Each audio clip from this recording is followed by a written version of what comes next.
I'm no good at taking good advice, and I'm self-careless, so don't tell me twice that lately I've been so stuck in my head that I forget just about everything my therapist said. Maybe I'm self-helpless. Maybe I'm self-helpless. Maybe I'm self-helpless. Maybe we are all self-helpless. Hey everyone, welcome to Self-Helpless. I'm Delanie Fischer, and today I'm chatting with Bonnie Wan, who is the author of the book The Life Brief, a playbook for no-regrets living. And throughout Bonnie's career as a brand strategist, working on creative briefs with various companies, helping them get clear on their values, goals, taking action towards those things, she transformed that concept of a creative brief into a life brief, something that can help you gain that kind of clarity for your personal life. So Bonnie and I talked about how her own life brief process came to be. She gave us a peek into, how you can create one for yourself and how you can implement those discoveries into your life. And a big piece of this is making your action steps, as Bonnie describes, making them inexcusable and irresistible. So many of us can get stuck in that black and white thinking, believing that we have to be crystal clear on something before we take any kind of action towards it. So maybe you feel like you have to know the exact job that you want, or the school that you want to go to, or the exact place you want to live, or maybe you're putting pressure on yourself to kind of know your 5 to 10 year plan. So we talked about what Bonnie calls getting fuzzy clear, where you know enough to move forward, but you don't have to have all the details worked out, and even the benefits of that, which I completely agree with. And I share some personal experiences related to all of this as well. And we also talked about the inevitable self-doubt and imposter syndrome that creeps in during time of transition and change, and how we can approach that and really just expect it to be there so it doesn't derail us. So here is my chat with Bonnie. Bonnie, thank you so much for being here. I am really excited about this topic. I resonate so much with your work. I hit some really bad burnout in my mid 20s, and it kind of forced me to audit my life in a lot of ways and, kind of release things that were not making me happy and start taking these small steps towards the things that were part of a bigger goal. But I had never asked myself what I actually wanted. I was stuck in that pattern of just doing all the shoulds and other people's expectations. So I'm just so thrilled that you're here and that you've dedicated your work to helping people figure this stuff out. It's awesome. Well, thank you for having me, Delaney. It's joyful to be here, and then to hear you say that you hit burnout at such a kind of young and pivotal time. I hit burnout just 6 months ago, so very late in my season, and Yeah. it's a tough place to be. I think there's this idea that, maybe once you go through, like in your in your case, a life brief or something, that okay, you're all good, you'll never hit overwhelm or burnout again. But it's interesting how you have to kind of keep reevaluating things as you grow and change. Do you want to speak a little bit about the recent burnout that you hit and what was maybe different about it than stuff in the past? Yeah, I mean, the life brief is my anchor and the practice that helps me recover, pivot, change, meet whatever challenge is here. But life's never going to stop doling out those challenges. Right. And our lives evolve.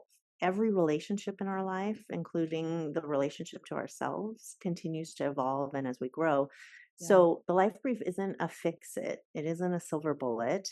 So spoiler alert for everybody out there who is curious about it, but it is the practice that keeps me centered Beautiful. in my voice, my truth, as wildly different as it is from convention or everybody else's in my life. And it's not always that case, but I think so much of us have been conditioned to follow the rules of others, follow the paths of others. Yeah. And we're in a moment of peak ambiguity right now, peak uncertainty. The world is spinning in ways that I don't think anyone ever prepared us for. And so I think what's so interesting about this moment in time for all of us collectively is that we need to look inward and look to ourselves for our own compass. And This year was one of the most exciting years of my life Mm, and also one of the murkiest years of my life yeah. because with the excitement came a lot of change and I'm in it. I'm way deep up to the eyeballs in it right now. Um and I needed to every step along the way recenter in that compass. So the burnout happened after January. I launched my book. I also was holding a really big job at Goodby Silverstein Partners, the agency that I've worked at for almost 3 decades. Wow. And it all came to a head at once. There was a lot of change at the agency, at the leadership level. You know, I lost my biggest champion, our former president. So when pieces change, the puzzle changes. It takes new shape, and that was happening. And concurrently, I was launching my book, and I didn't know this is my first book, probably my only book. I didn't know that experience as it was a first. And then my family was changing. My 4 kids were each hitting new stages, and it was all coming together at once. It started probably back in December and October, but it really culminated in the book launch month of January and then February, March, April. And I was holding all of these people and these responsibilities. And Mm, I always knew I had great capacity, but it really went and spilled over the edge. And mm. I could not get up. And I have to say, I had layer on menopause on top of that. A lot on your plate. Yeah, yeah, a lot on my plate. And so how it looked, what burnout felt like for me, but the smallest request would come in, the most innocuous, tiniest feather light request, and it would shut me down. Yes. It's Yes. when you're carrying such a big load that even a feather floating on and resting on top of that load just crashes you. And that's how I felt. You know, emails would come in, wonderful invitations or requests or curious answers. And I just shut the laptop. I couldn't deal. And I just had this feeling of always wanting to crawl under the covers and back into bed. And I realized I think that's what depression feels like. But my lids would just get heavy again at the smallest request. So that was really tough. I'm Yeah. not there now, thank goodness. So what it forced me to do was to look to my self brief first and foremost. So I Mm, have lots of briefs, lots of life briefs, love one it. for marriage and family and parenting and leadership. But my self brief was the one that had to come first in line Ooh. during the burnout. That was about romancing the rest for Yeah. me.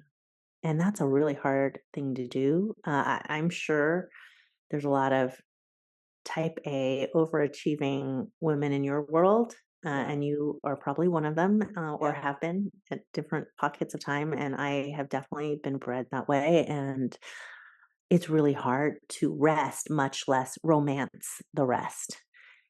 Mm, And I just didn't know how to do it. And it started really in baby steps.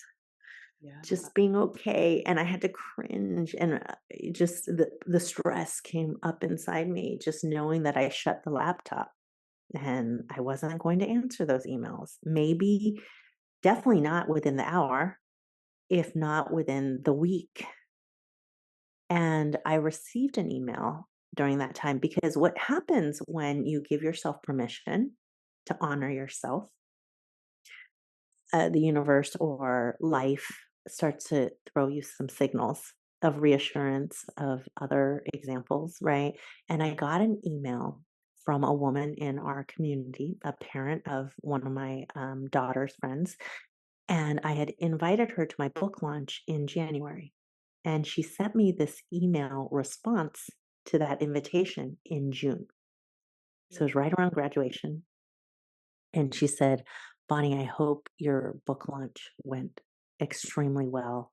Know that I was rooting for you. I know it must be odd to get a response to your email now, 6 months later, but life has taken some unexpected twists. for my family, for me, my husband, and I'm just only recovering and coming back from that.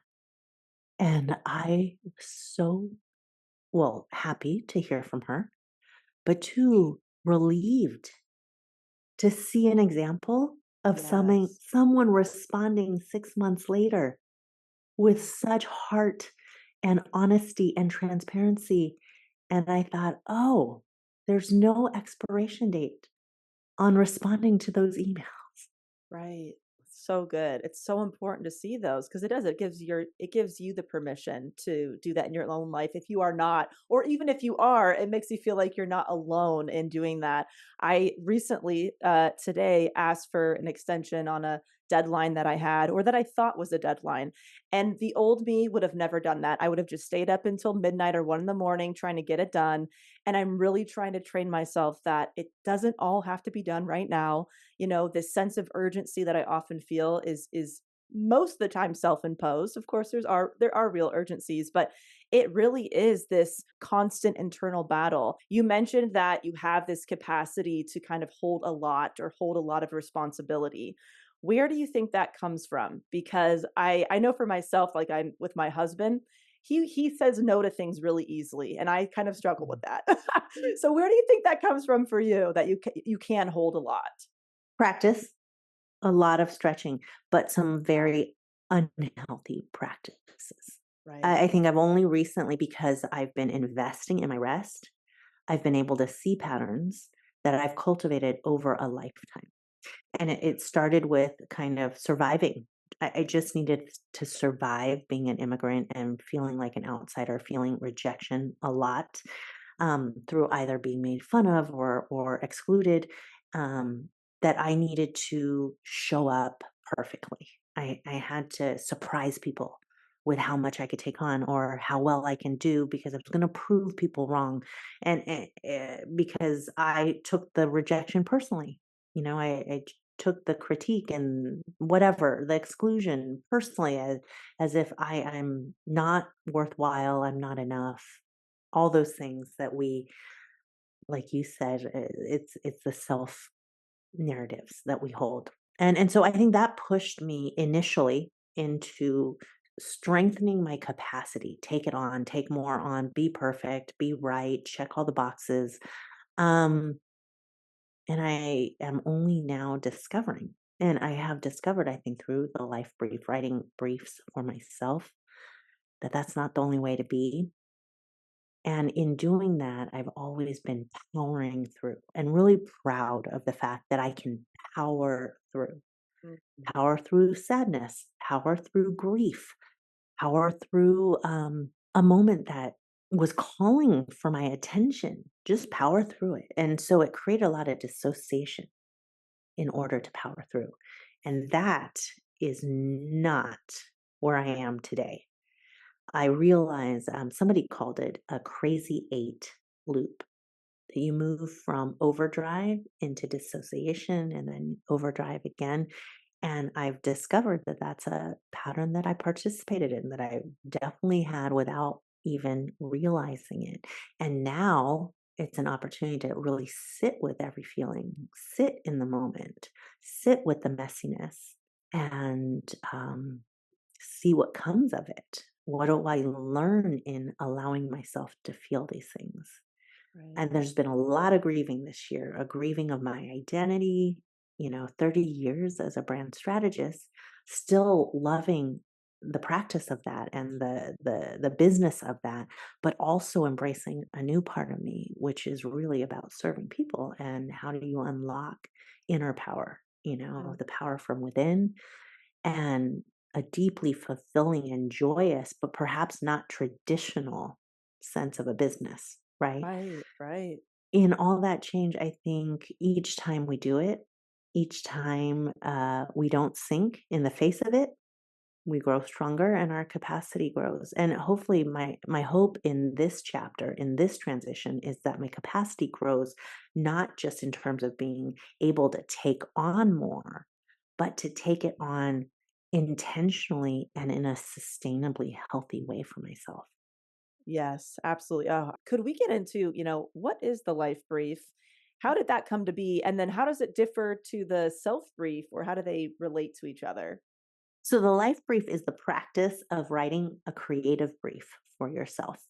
And I know a lot Love of it. people don't know what that is, but in my 30 years as a creative and brand strategist, my job was to help companies get crystal clear, sharp and sticky, fuck yes clear Hmm. about who they are, why they exist, and their biggest ambition for where they want to go. And when I say big ambition, for companies, it's usually growth driven. It's usually about new markets, new audiences, bringing more and more and more. But when it Right. comes to people, it's about unlocking crystal sharp, sticky clarity about who you are and where you want to go. And your biggest ambition might be like mine right now, which is to rest, to Yes. pause, to slow it down.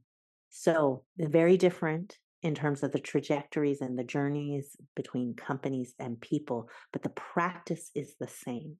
When you harness clarity, your actions, your words become more intentional and more imaginative.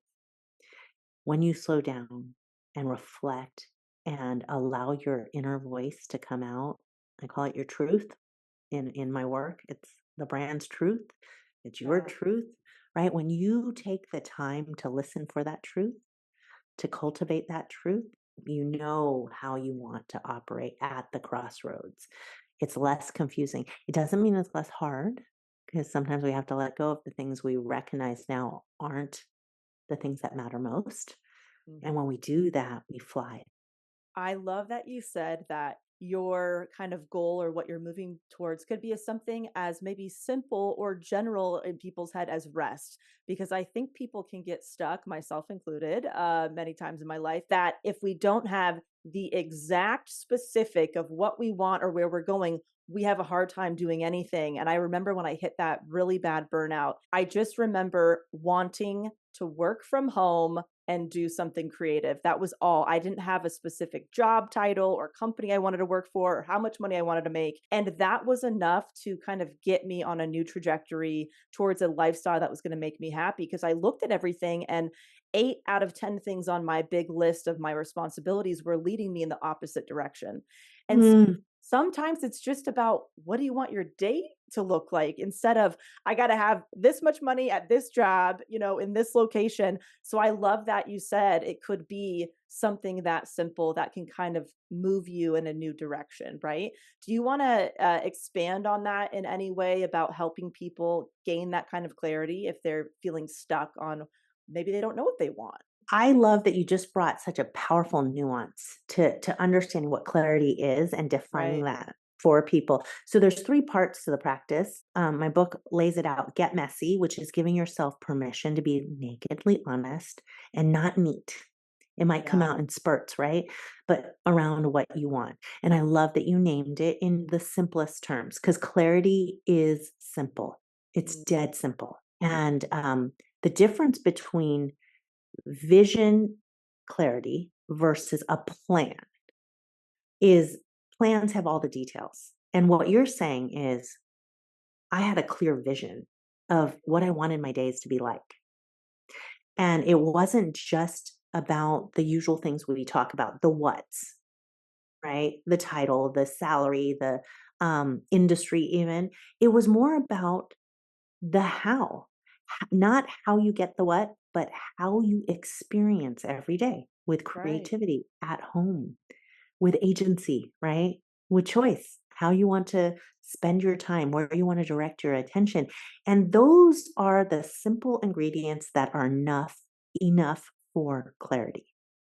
And for us in our original life brief, it was to take our time, take back my time like you did, right?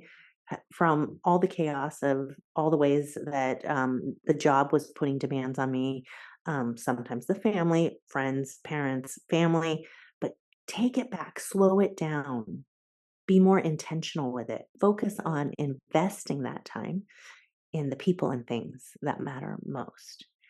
Because when we get that clear, it's like fuzzy clear. It's Right. crystal clear in that you know you want it. I call it fuck yes clarity, I but love it's it. slightly fuzzy because it's allowed to be flexible in terms of how it shows up. And when you can hold that space and use it as the lens from which you see every day, every decision, every moment, you get to say, oh, does that fit in that fuzzy, clear zone? Or is it way outside of it? Okay, it's way Mm, outside. My ego is really, something I've always wanted. It's maybe on my bucket list, but it's not right now. Okay, brings you back to your brief. When you can do that, then the action just falls out organically. It's right. not like you have to work hard to think about how do I show up? And the best thing about it not being a plan, because a plan is like a script for life, right? We're going to do this and then we're going to do this when we're going to do this. And when you're so attached to a plan, you miss all the organic invitations, surprises, and serendipity that start showing up all around you. But you're so head down against your plan that you're not able to look up and see the shortcuts and the surprises that have revealed themselves. I love the term fuzzy clear. That is so good. It's so true. And I honestly think that if I had that clear or that specific plan, like you mentioned, maybe I and it's great if somebody has all those specifics and that's really what they want, that's awesome. I just haven't been one of those people. And I think if I went based off of my experience at the time, for example, my background is in the entertainment industry. I did stand up comedy for a long time, all that stuff. And I just hated the lifestyle. So I knew I needed to pivot. And part of me is like, well, I want to still be a comedy writer, but I don't know what that's going to look like. And if I had limited myself to just the three main things that I thought of at the time, well, I can write for TV, film, or other comedians, but none of those really seem right for me. Um, I would have maybe kind of given up on the fact that this was important to me and I wanted to infuse it in my life. So I really had to be open to whatever that ends up looking like. And now, I'm a comedy writer for a nonprofit and I'm, writing kind of like fun coffee table books and I infuse it into these other areas. I get asked to officiate weddings. Was it what I thought it would be? No, because I didn't even know these other things existed. There is that upside to being fuzzy clear where you could wake up one day and have your dream job, but you didn't even know it was your dream job because you had not seen it or Exactly. experienced it yet. That is more of what modern living is going to be about because we're Right. in this moment of peak ambiguity. I have kids going off to college. I have 4 kids, and one is in college and one is about to start.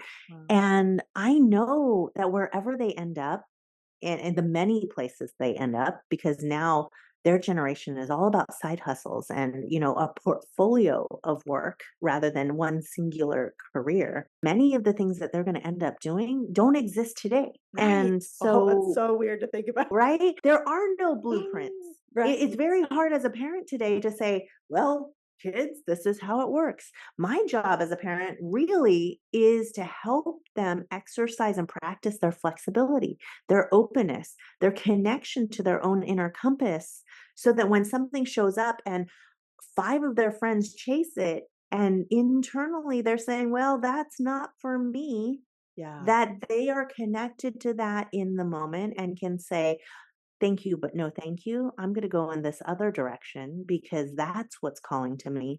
That to me is my job as a parent, to equip them with the moments that practice and exercise those muscles. So, so good.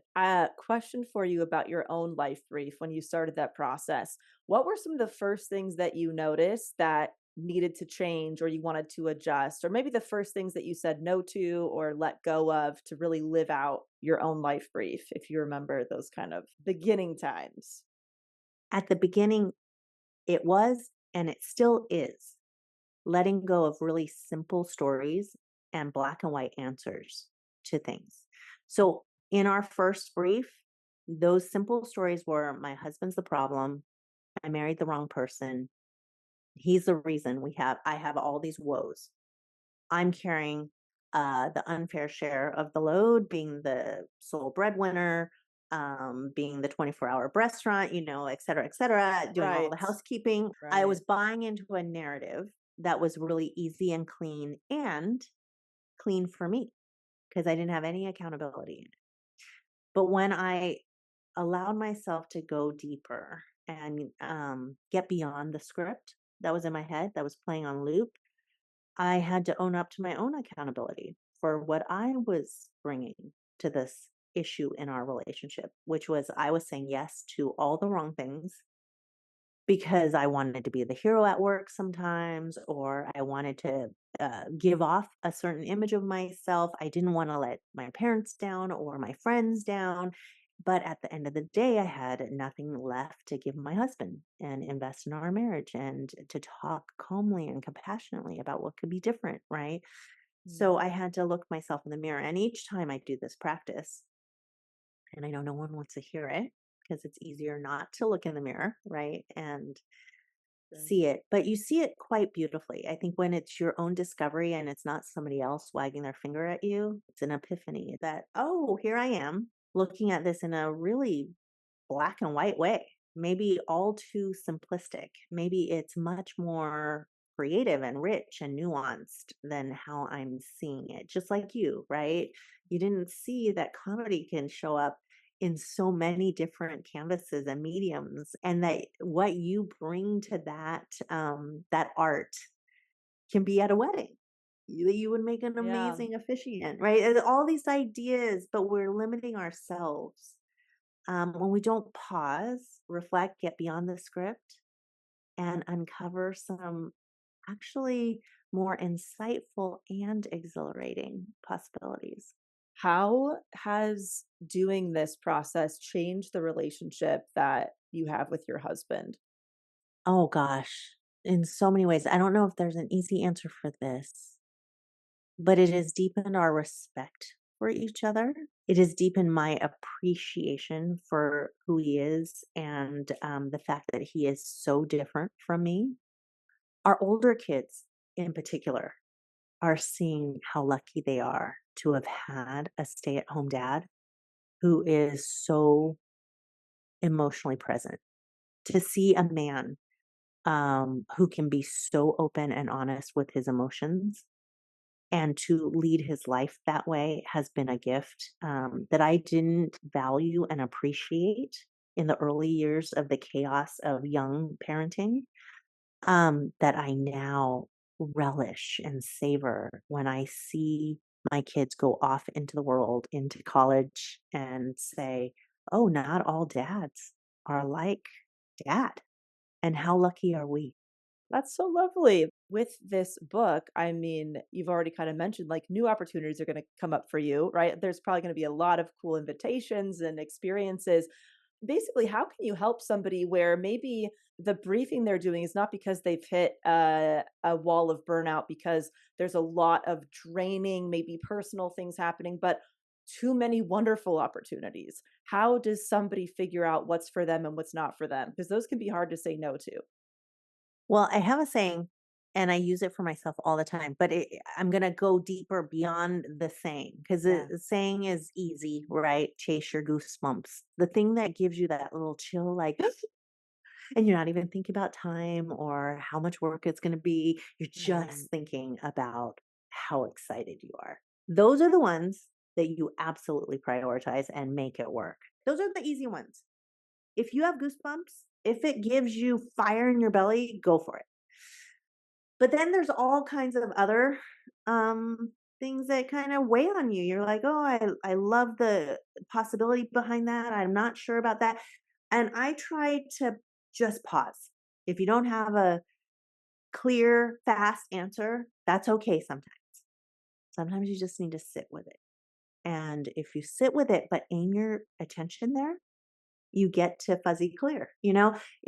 So you have to hold two things at once. You have to let go of the impatience to getting an answer and having a response. That's what we started this conversation talking about, and applying your attention to it, like revisiting it, checking in with yourself continuously about it, not and ignoring or avoiding it, right? Sometimes we Yeah. just burrow it under the rug and we don't come back to it. That's not what I'm talking about. It's knowing and accepting that you don't have a clear answer yet, but revisiting it time and again. Where am I now with it? Has something happened now? And sometimes those things click into place. And not answering is an answer, but if you keep coming back to it with your attention, more often than not, it will click. Yeah.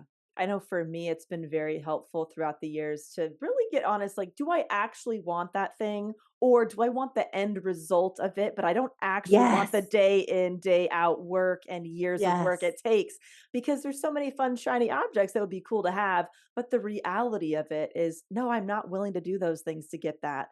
And, that can be kind of a tough conversation to have with yourself because you have to really be honest with what you're willing to do and what you're not willing to do. That honesty is key. And I love the two questions you just raised, which is why do I want it? And Right. what part of me wants it? Because I recently had an event where, or something in my life that came to me, and it took me months to realize, but it was my ego that wanted it, not my soul. And I know that's ooga booga and really deep, but there is a difference. And I learned through that experience the difference between my ego wanting it and my soul wanting it. And in the book, I talk about the tension between your resume values and your eulogy values. So your resume values are the values that, we've all been trained to do, have all the stickers, have all the awards, look shiny on social media. But the eulogy values is how you want to be remembered at the end of it all. When it's all over, everything is said and done. How will people characterize your legacy? And it's not that one set of values is better than the other, but it's the tension between the two that propels us forward into new spaces, into creating things that haven't been created before. And I have noticed when my ego is the only voice chasing after a decision or an invitation. And what I try to see is where's my soul on all of these things?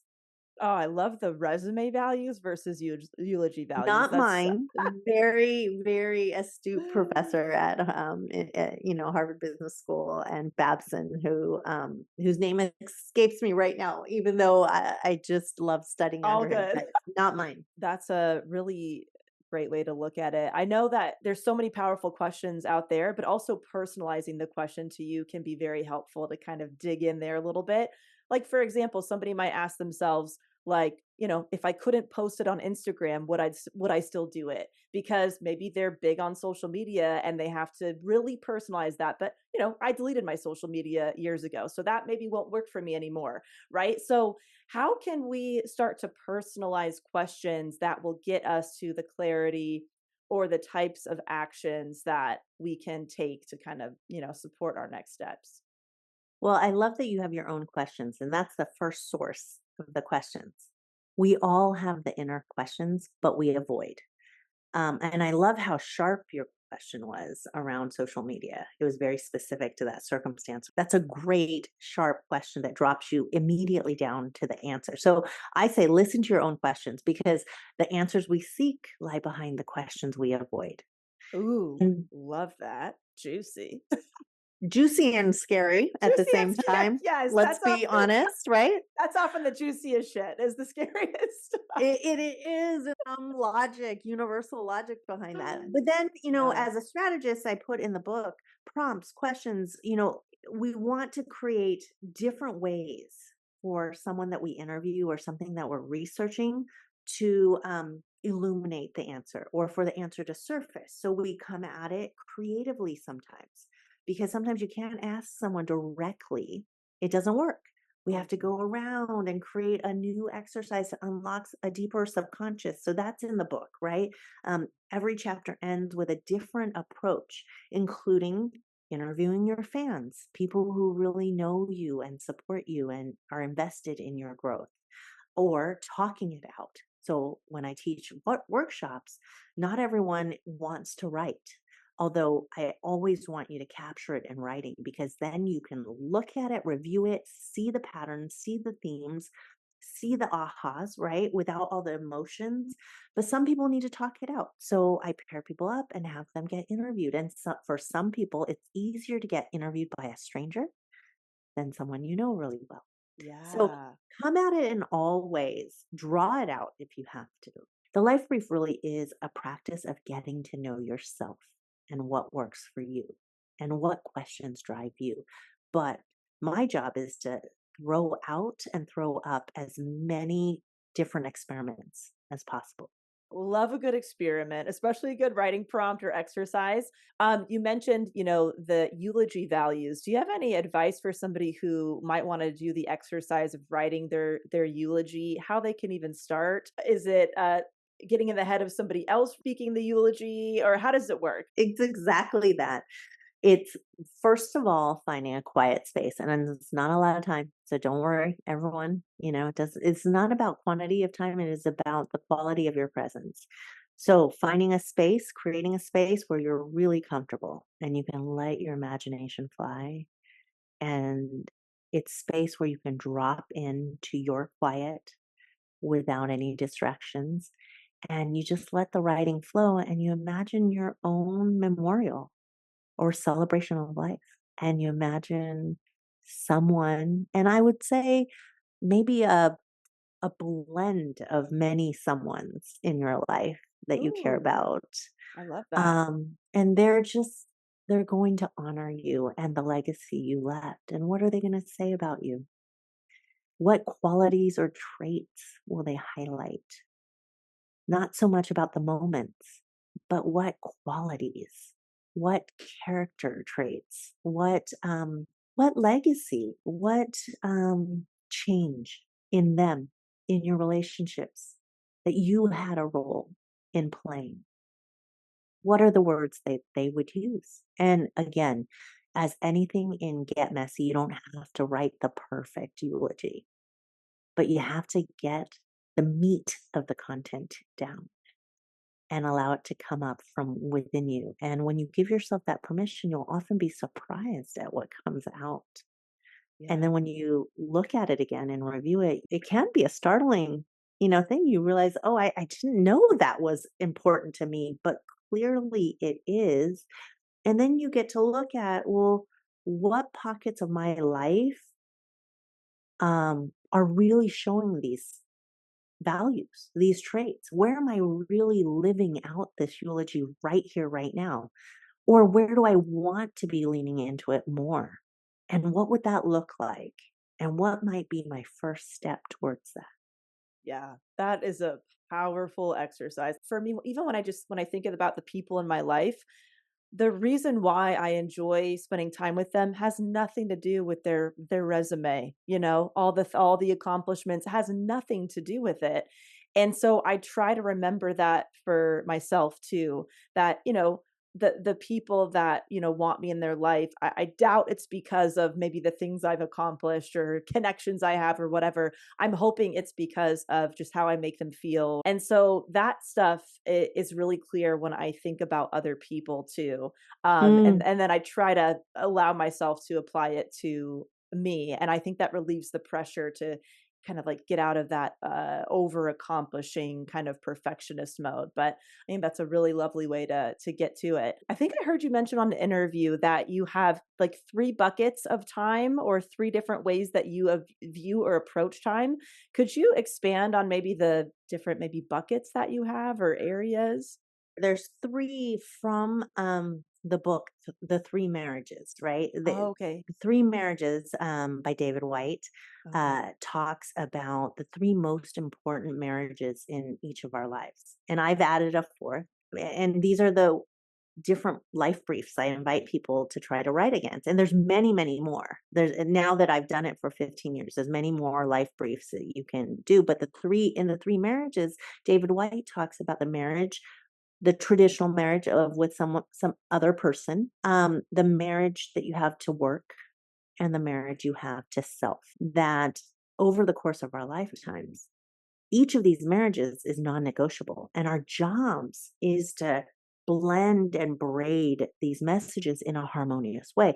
And you can't neglect one, because if you neglect one because you're over rotating on the other two, they will all fall at some point. So when we neglect ourselves but only focus on other and career or work, right, eventually those two will falter or Right. fail because we haven't replenished and renewed ourselves in all. And women, I think, really find themselves in this place where we've been raised and conditioned to serve everyone else but ourselves. The fourth I would add is community, that which is beyond me and mine. And this is the emptiness I find that we live in modern times. I think social media promotes it. I definitely think our work cultures, our business cultures, our productivity cultures nurture it. It's the sense that it's about what I want. It's about what's good for my family, what's good for me, versus what's beyond my family and me. And I'm not getting political, I swear, but when Michelle Obama recently made her speech and talked about her parents being suspicious of those who took more than they needed, or those who took more than they needed, and knowing that not everyone has enough, it, there is something about being in service to community that is beyond me and mine, yours and yours. What do we do with that? And so I think that's a real big focus of mine at this moment in my career and in my life. I'm on a board for Yale University, and they're creating a new executive leadership initiative to help people post career peak. So people who have really done all the stickers, won all the awards, or even gotten to the places of mastery in their careers, to say what's next, because we're all living longer. But this is a huge second act in life. What do you want to do with it? How do Yeah. you take your wisdom, your experience, and marry that to your sense of purpose and sense of giving back? What will you do with that? And so putting the life brief against those questions is a perhaps a next juicy next chapter for me. That is so amazing. And I mean, coming from the entertainment industry, you are trained to really think about yourself. What's best for me? What's going to make me visible? What's going to make me money? Me, me, me, me, me. It can feel so empty when you hit a lot of those milestones and you realize, what am I doing this for? Who am I doing this for? Who am I helping with these things? And it is this really weird kind of realization that I thought me kind of pursuing whatever I wanted was going to make me happy, but there's so much more that goes into it. Who are you helping? Who are you sharing it with? Who are you celebrating things with? So I love that you've added that fourth bucket. And it's not just the entertainment industry. Of It course, is all around us. Let's just surrounded open, by it. certainly in business culture, which I Oh am. gosh, yeah. It's why Yeah. I really admire leaders who have a much more expansive sense of how to leverage the platform of business to serve Yeah. as well as sell. Can we serve and sell? These are great questions for leaders, and that's why I'm so excited about this Yale program, because it's working with leaders who really have mastered the games of business and entertainment and media, and now what do they want to do with it? How do they want Right. to yield it? Yeah. Right. Do you think a lot of people have some beliefs that if they act within integrity in all areas of their business, they won't make as much money? Do you think that a lot of people are struggling with that in the business world? There's an overt belief collectively that if we honor our integrity and go purpose first, fulfillment first, meaning first, that we Yeah, will trade off money. right. But what I want to have a different discussion, and it starts with a question. For all strategists, questions are our best friends. But the question I'd rather start with is, what is enough? Do you have a sense of what is enough?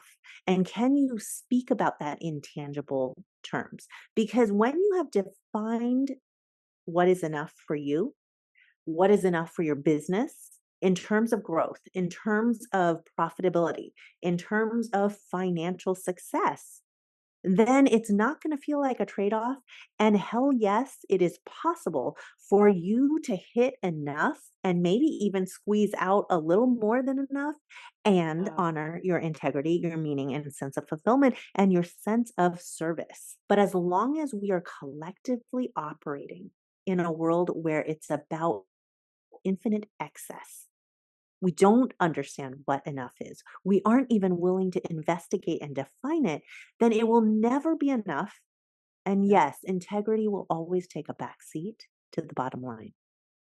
Mm, I remember, and I didn't know until I kind of paused and asked myself that question. Like my enough was, I'll know I've made it when I can get a massage once a month.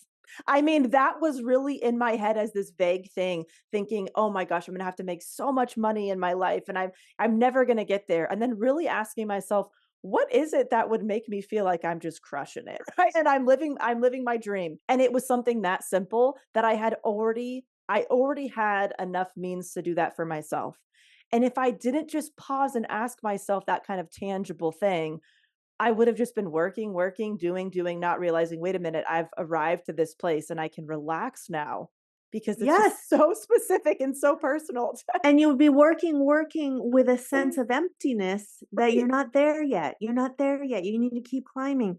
Right. It's so funny. I worked with a founder of a venture capital company. So in the business of money Yeah. Yeah. and just waking up every day with agitation and anxiety about money.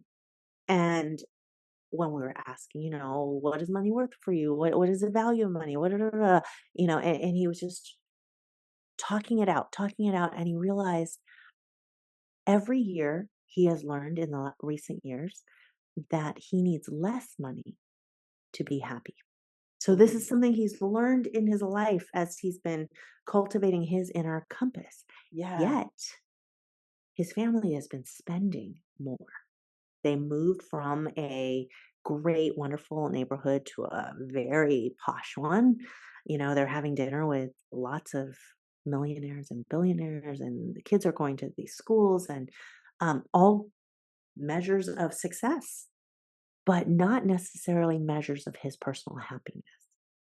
And he realized that's the source of the anxiety is that he's awakened to the fact that he needs less to be happy, yet the bills are going skyrocketing. Oh, And so now how does he reconcile that, right? And right. so it's interesting when we answer what does enough look like and what does enough to our own fulfillment and happiness. And where then can we stop striving and start giving, serving, being? These are not questions that business culture likes to ask because it is about infinite growth. It's not about intentional growth. And I wish that we could have more conversations about that in business. Yeah, it seems like there's some mindsets of I have to get to exactly X amount of money before I give back, or I have to only millionaires and billionaires can give back or make an impact in that way. And I really had to train myself out of that. And I just started by donating $1 to $5 a month and was just kind of either expand how many people I donated to or up the amount because I realized that wasn't true, that everybody can make an impact, whether it's time, energy, money, other resources. And do you have any other guidance for people who feel like they're waiting for something, some kind of external factor to give or anything like that? I think you gave that advice just now with your example of just taking an action that is so tiny but consistent Right. and seeing how that feels. It's experiment with yourself. Allow your curiosity to lead of what if I just gave $5 a month? How would that feel? I just gave a cup of coffee. That felt great. And I didn't miss out on anything. And then just notice. So the thing is to take an experiment, challenge yourself with the curiosity that you've had and just do it. But then take just a moment to notice. How did you feel? What did that teach you? Did it break any or rewrite any stories you had about what you can do, what you're able to do, what's possible, right? And you just doing that $5 a month, it's a tiny monthly action. And there are probably all kinds of things that broke for you as a story, right? Oh, I Yeah. can't donate. I have to be a millionaire to donate. Right. it's going to hurt financially, to do that. It's going to it's going to take sacrifice. But I think more often than not, we notice that just doing things in very small, bite sized ways give us huge rushes of adrenaline or serotonin that we want to match and do again. And that is how momentum is created. Momentum is not created in big, sweeping leaps of action. It's created in small ways that feel good, that we want more of, and then we chase again and again, and we enlarge over time. Yes, I love what you've said about the way to kind of take action, like making it inexcusable, right? So kind of easy and accessible. Could you speak more to that ease that we can kind of implement in our Yes. day? So it's about making it so damn small that Yeah. it's inexcusable. And if you can, make it irresistible. So, Ooh, my favorite example in the book is a writer who's working on her novel.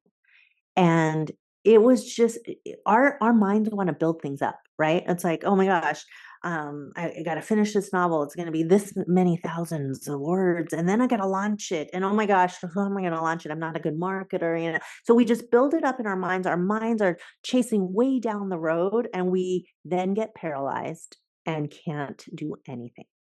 But instead, her tiny action was to just open the document to her novel every morning. so That's it. good. Open it. That's as tiny as it got. And it was so inexcusable because she was like, if I can't just open the laptop and open the document, who am I? Right. And irresistible would be finding your cozy place, having your favorite beverage, having your music or no music, whatever things that you want to surround to make that situation even more savory and amazing. But she opened her document every morning and she didn't change this commitment.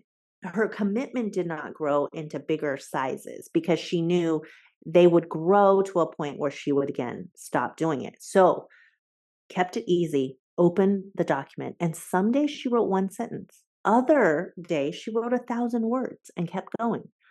But by the end of 30 days, she had done more work than the previous 6 months. So good. Those little micro things. I actually I keep my yoga mat next to my bed unraveled, so all I have to do is roll out of bed onto my mat. And I'm like, I got no excuse. It's here. I'm already in downward dog basically. I fell out into downward and here I am. Yes. And sometimes I just stand on the mat and go about my day. Sometimes I do stuff, but it's that little consistency where it's like, well, I touched the mat today. I'm Touch the trying mat. I touched the That's mat. a great one. Just touch the mat. I've stretched or I haven't, but I'm committed to it and I'm trying to set my environment up to make it easily accessible because it's so funny how just it being rolled up on a shelf, even though it's right in front of me, felt like such a roadblock to stretch. I mean, it's very strange how something like that can just crack a kind of a code for you to Well, just that's another piece of, part 3. How do you create action and momentum? It's yeah. creating the conditions, knowing yourself and creating the conditions. So instead of the rolled mat that's in the closet or on the shelf, Mm, it's right there when you get out of bed. And the smallest, tiniest, most irresistible act is to touch the mat. right. And it's amazing when we get out of our minds and into our bodies that touching, that feeling of the squishiness of that yoga mat is its own invitation, and it's much more visceral than your mind trying to challenge yourself to go do that pose, right? Yeah, As soon as you absolutely. feel your toes on that mat, it's already inviting your body into that position. Yeah, and it's becoming a little bit easier just having it there. So what about let's say somebody has they've done the brain dumping and all that stuff, but and now it's kind of time to take some small action, but they're maybe getting in their head a little bit. Maybe they have self-doubt, imposter syndrome. What if they're overwhelmed by that? What would you share with them? Oh, well, that's, where I am right now in the Ah, middle of transition, yet another transition. So our original, brief that brought us to Portland, Oregon from, the Bay Area is back in play. So the brief was take our time.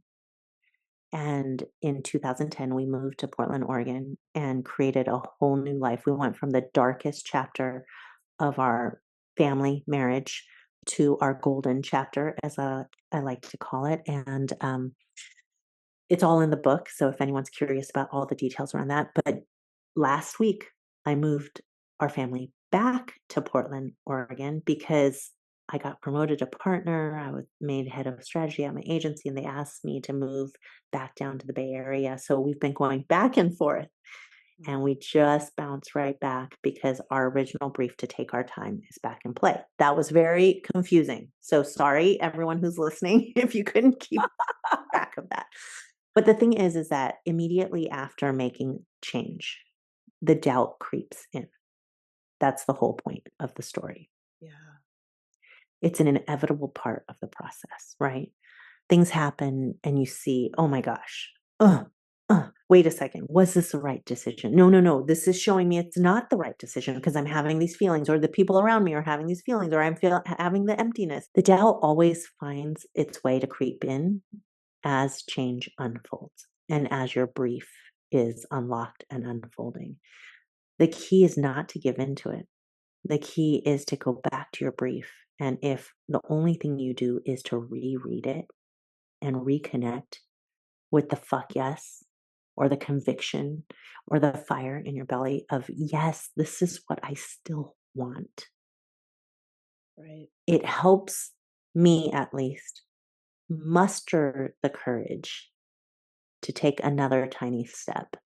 I say, don't give up, don't give in, because what's really interesting is when the doubt hits its peak, and it's hard to know when you're in it, but I can say in reflection, it has happened every time.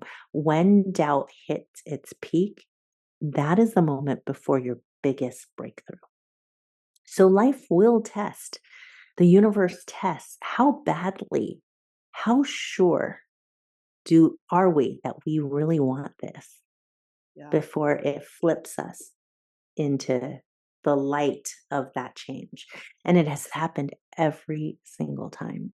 Absolutely. What is your favorite inexcusable, irresistible kind of step that you've taken, or maybe that's given you the result that you're most proud of? My current tiniest act is to hold space for my family, even if it's in my mind, because two of my kids are not here in Portland with us, but to hold space for them in my mind before I get out of bed.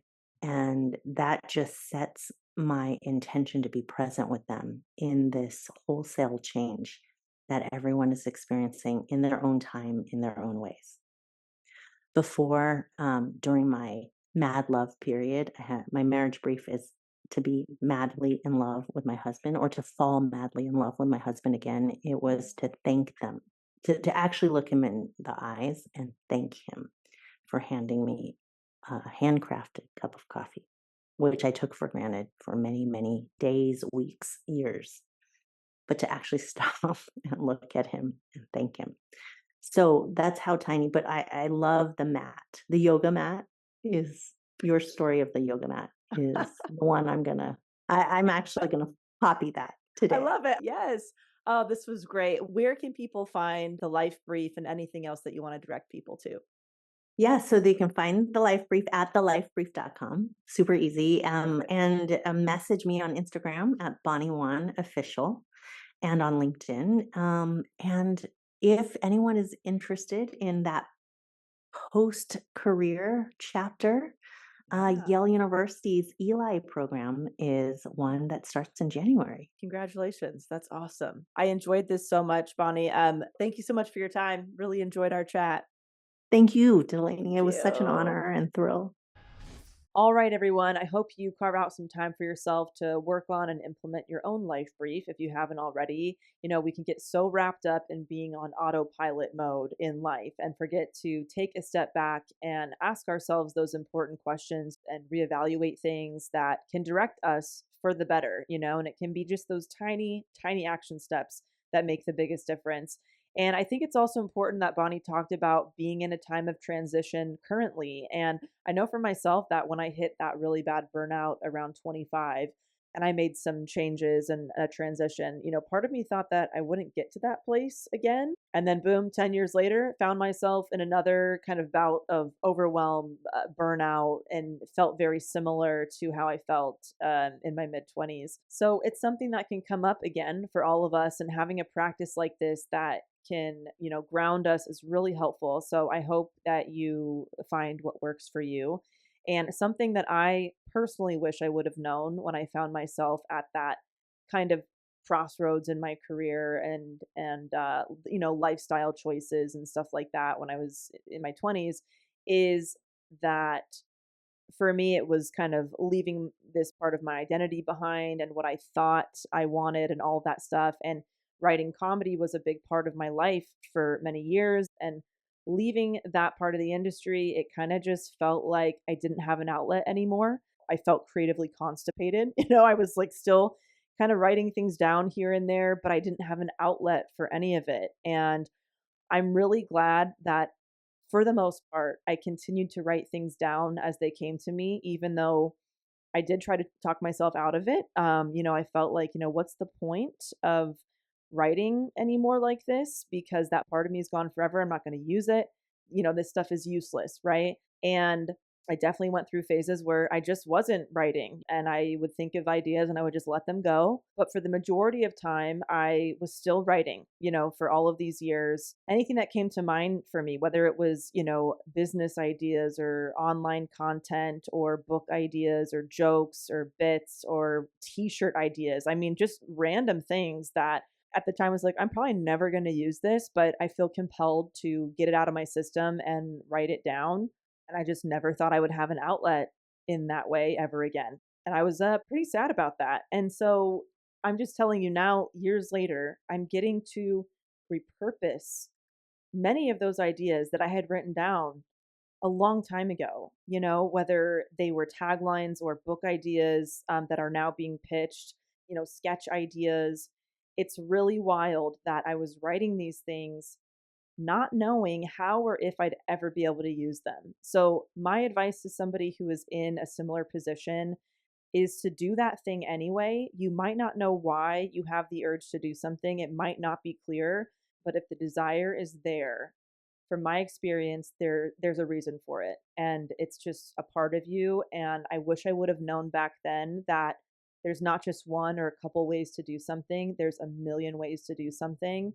But now looking back through the last, handful of years or so, I realize that I've been able to incorporate that comedy writing piece of me into my life and career in different ways, whether it was through, helping my clients with their own projects or business, branding, marketing, sales copy, helping people punch up scripts and presentations and speeches in my own businesses and concepts and taglines. So I hope that this helps anybody who feels like they enjoy some kind of craft of some kind, but the lifestyle of that thing and the way they've been doing it is just not making them happy. And maybe asking yourself, what if there were actually a million ways to do this thing in a way that was a better fit for me and my goals and my personality? What kind of opportunities could I create for myself? What could I be open to? So anyway, I just felt compelled to share that little tidbit today. And PS, if you happen to see a clip of this episode or you're one of the few people who prefers to watch the podcast on YouTube, I know I look naked in this video. I am just in a tube top or, whatever they call that kind of top these days. And I was trying to hike up this top throughout the entire episode because I kept catching glimpses of myself in the camera. And, sometimes I just don't know how something looks until I'm literally, recording with the guests. So, no, I am not naked. And yeah, perhaps I need to do a wardrobe brief for podcast attire going forward. Okay, so to wrap up, I have to share this hilarious quote that one of our subscribers sent in. And I think it's especially fitting for this episode because we discussed how once you're a bit more clear on what you want, one of the next things to do is setting up your environment and setting the conditions for yourself to make it as easy as possible to follow through on these things. And for me, many of you know that decluttering all of my belongings all those years ago now, probably been almost a decade, and living in a more minimalistic way when it comes to my physical stuff has completely changed my life in so many ways, as cheesy as it sounds. So this quote is hilarious and very fitting on that front. So this was sent in by one of our lovely subscribers, Scarlett. What's up, Scarlett? The quote or hot tip actually comes from, looks like an Instagram account called the Life on Purpose Movement. Okay, so it says, can't decide whether to keep an item or declutter it? Try asking yourself this slightly repulsive but oddly illuminating question. And it says, the ultimate decluttering question. If dog poop got on this item, would I try to wash it off or would I just throw it away?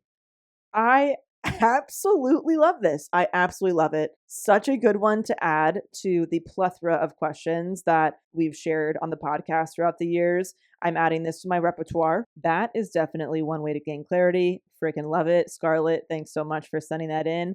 All right, everybody. I hope you have a great rest of the day, and I will talk to you soon. Thank you for tuning into Self-Helpless. You can find our brand new merch, Patreon community, and other fun goodies at selfhelplesspodcast.com. We'd be thrilled if you left an Apple Podcast review, shared this episode with a friend, or post about it on Instagram and tag us at Self-Helpless Podcast so we could repost you and say hi. As an independently produced show, we sincerely appreciate your support. Thanks, everybody.